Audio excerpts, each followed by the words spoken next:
wow, I can really feel that. There's 75 miles an hour, 70. But can you throw it around the sky? Let's go and have a look and see me throwing it around the sky. You can put the 9 wing on a Mazda 185. Still climbing at between 700 and 800 feet per minute. Absolutely perfect on that. You'd roll into a turn, the nose would just roll in like a Spitfire, just gone. This aircraft is not an Adam. The Adam is not a 9. And so they have to be treated differently. This is all my opinion, by the way.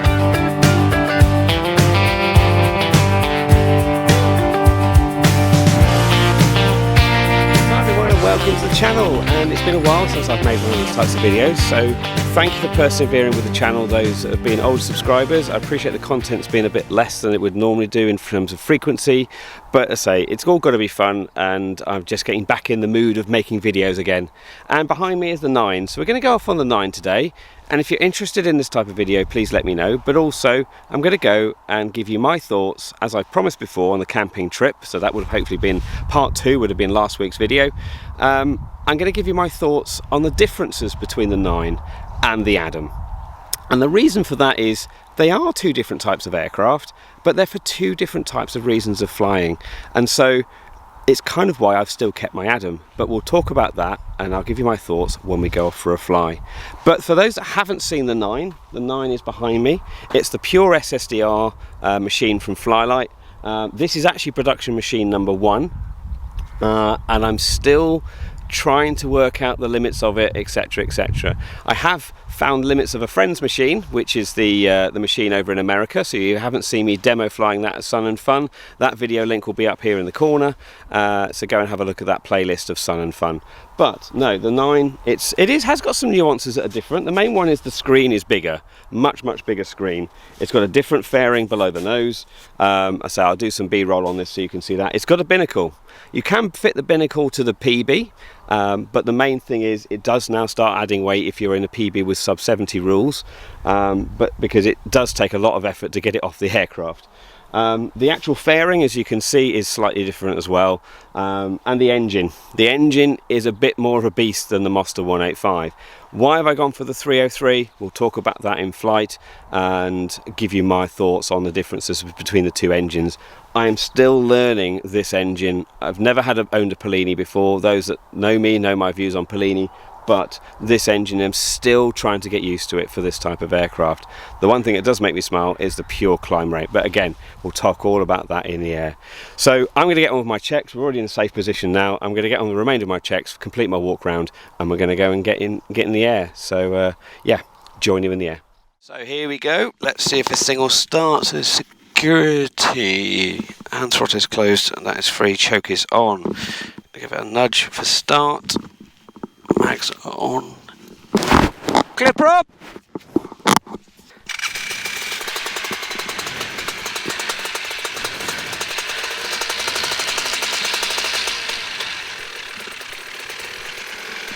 It's always nice when it starts. It has been run this morning, so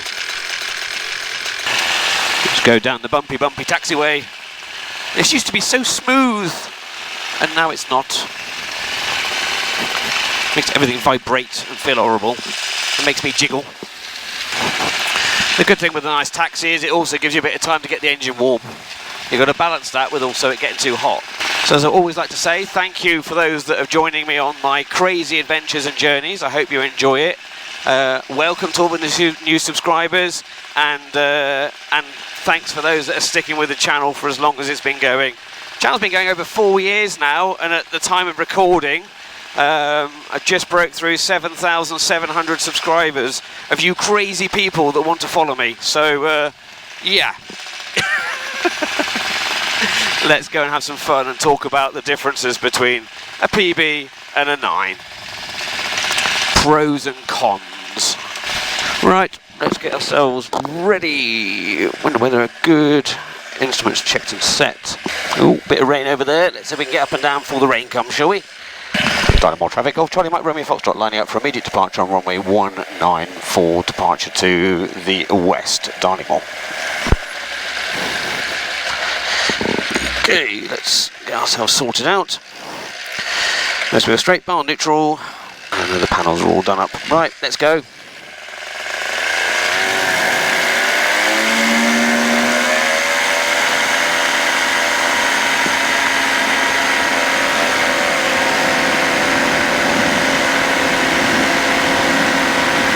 Definitely some torque off that engine. Temps are good, and just reducing the power on climb out because we don't need it.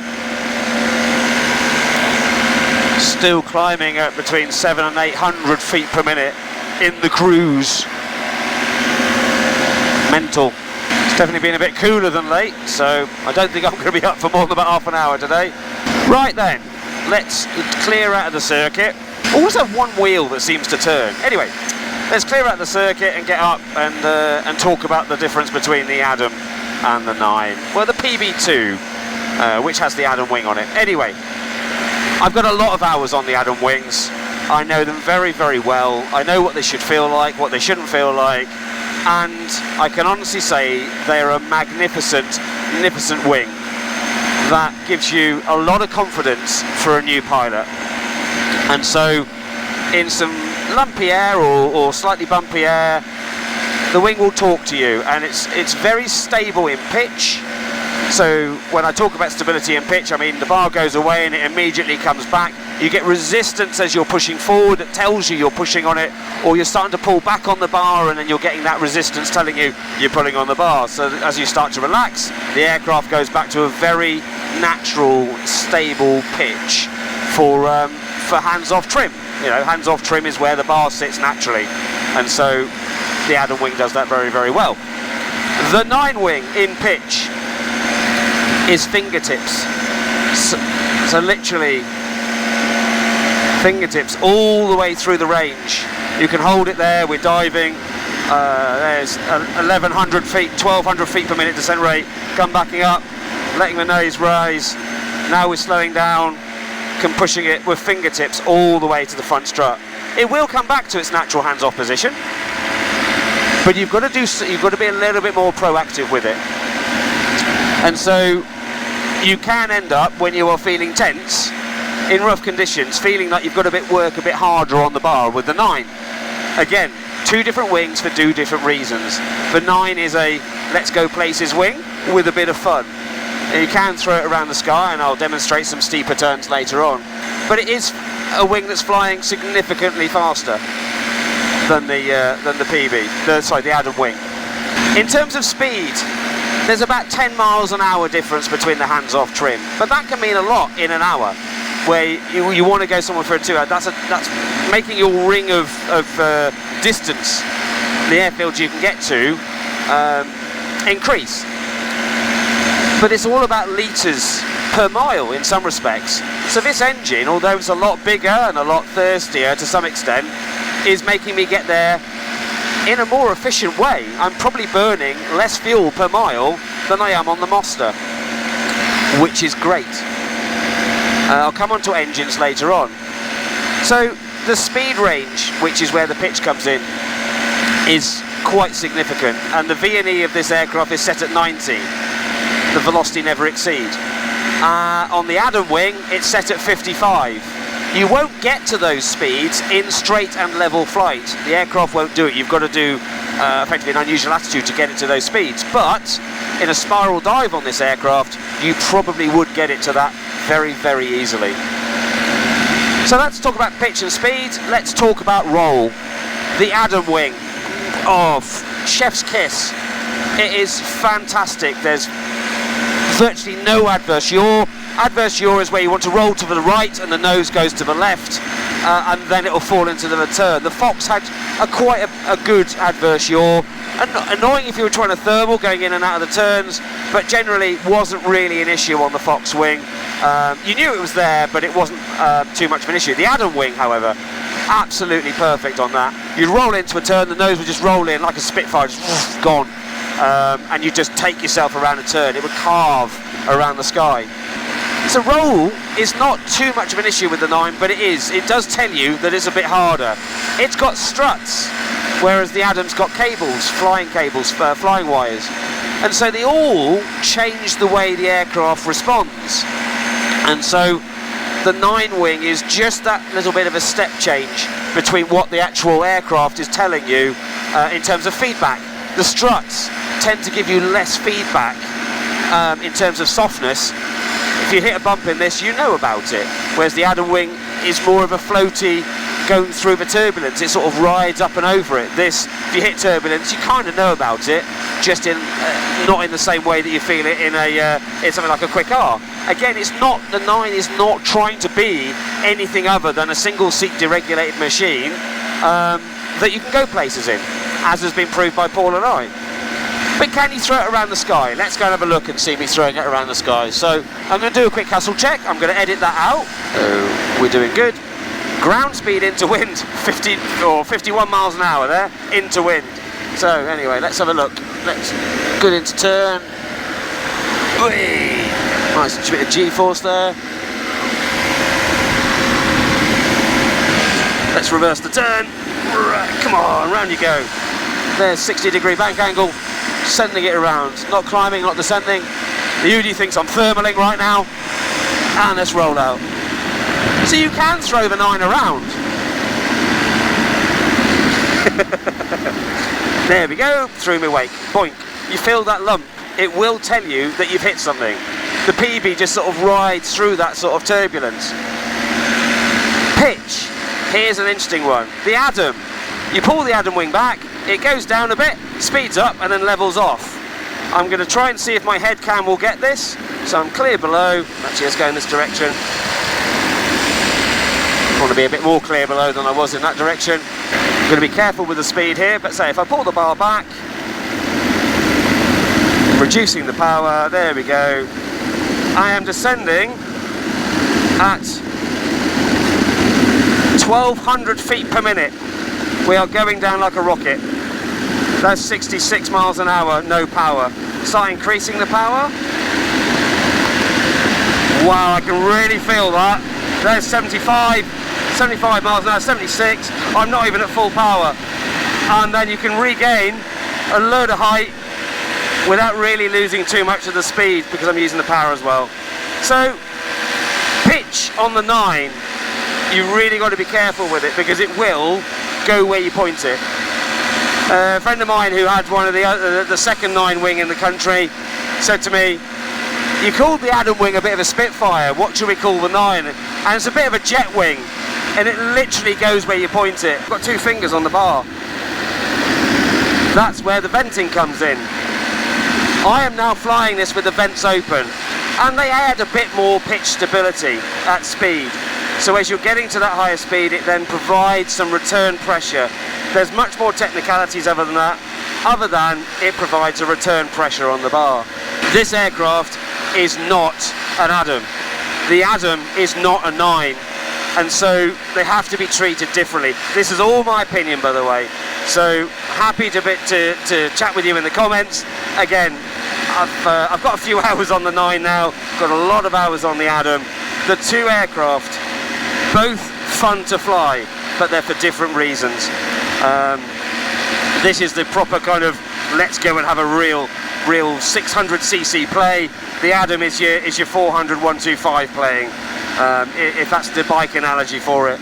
So yeah, in all seriousness, they are both fantastic machines, but you need to fly them in different ways, and just accept that if you're used to the ADAM, the moment you get on a NiNE wing, you're just going to have to do a little bit less, because the moment you start pulling, we're already off. The moment you start tensing and pushing it the other way, you're going to be going in a different direction and climbing at 400 or 500 feet per minute.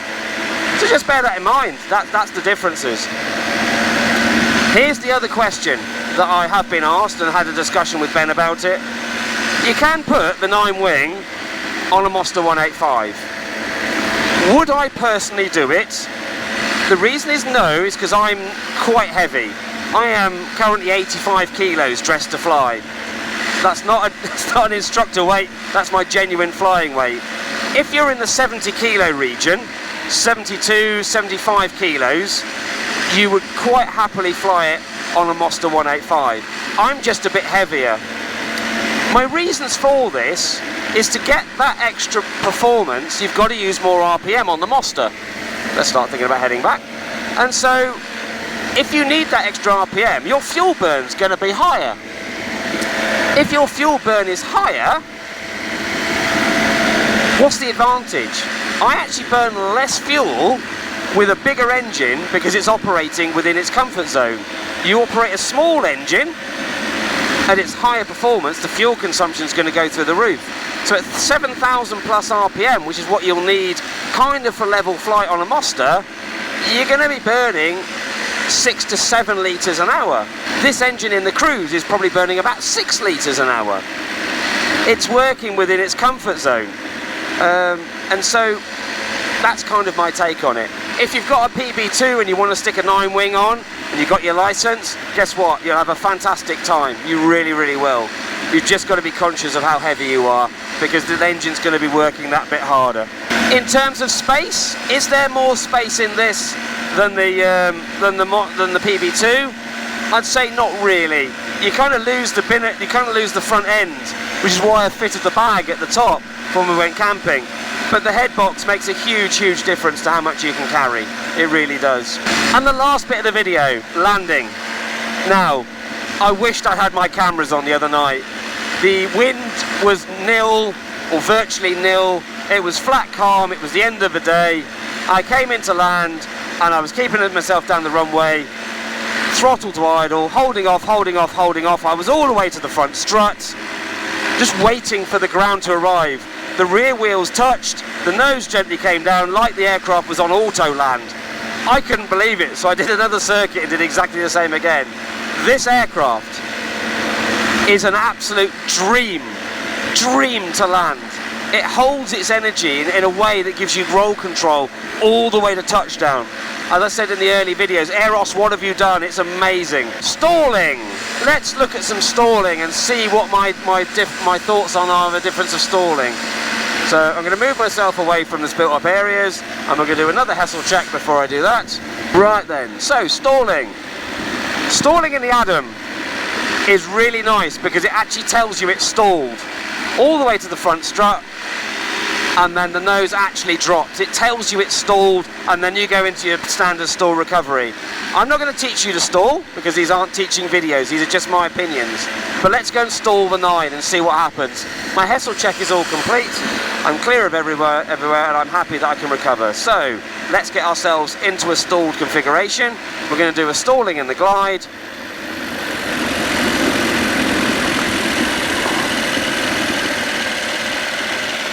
There we go, and it's stalled about it. It has really stalled. There we go.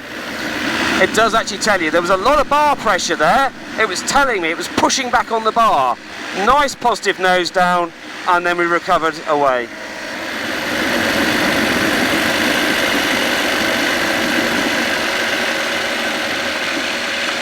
Trying to push back, nose down, slight wing drop, and then climbing away. I lost about 50 feet in that, if that.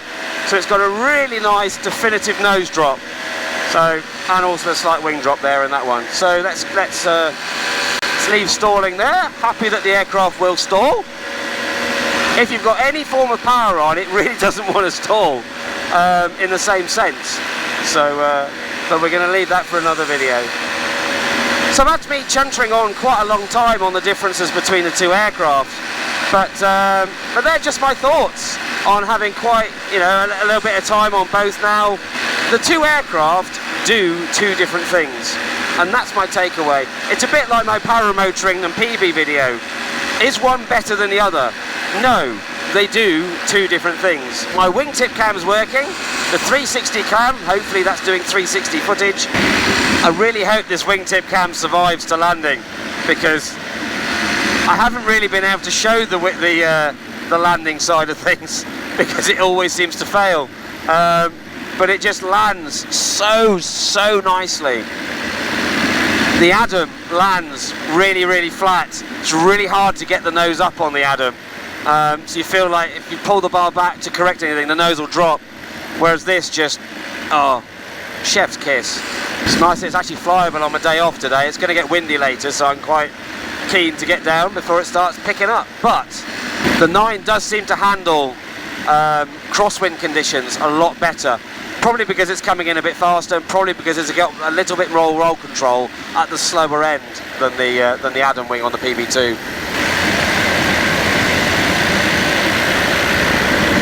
Trying to work out what the glide approach is like on this thing. Right, there we go. So let's see if this thing will come down without being stupidly quick. Just a little back pressure on the bar. Tiny, tiny bit of back pressure on the bar. Speed to line, get myself relaxed. Wait, come on.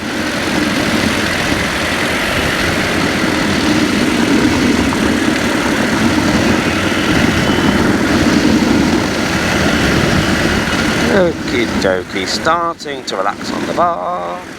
Come on, let's hold off. Hold off. Hold off. Oh, yes! Love it! So much roll control, even right at the end. Love it. Did the wingtip cam? Is wingtip cam still working? Hopefully it'll have got that. So I hope you found that video useful in terms of understanding the difference between the ADAM and the NiNE wings. Again, trikes I haven't really covered in too much detail other than the B-roll where I've shown you during the early parts of the video. But handling wise, they are different wings. It goes back to my paramotor or PeaBee type video. They are two different wings for two different needs. I love my ADAM wing, which is why I haven't got rid of it. I love the NiNE wing for what it does differently. And so there's no real blend between the two.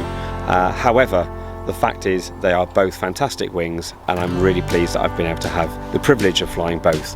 So we'll wrap this video up here. As I always say, if you've got any questions, drop them in the comments. We'll wrap it up here, and until next time everybody, fly safe.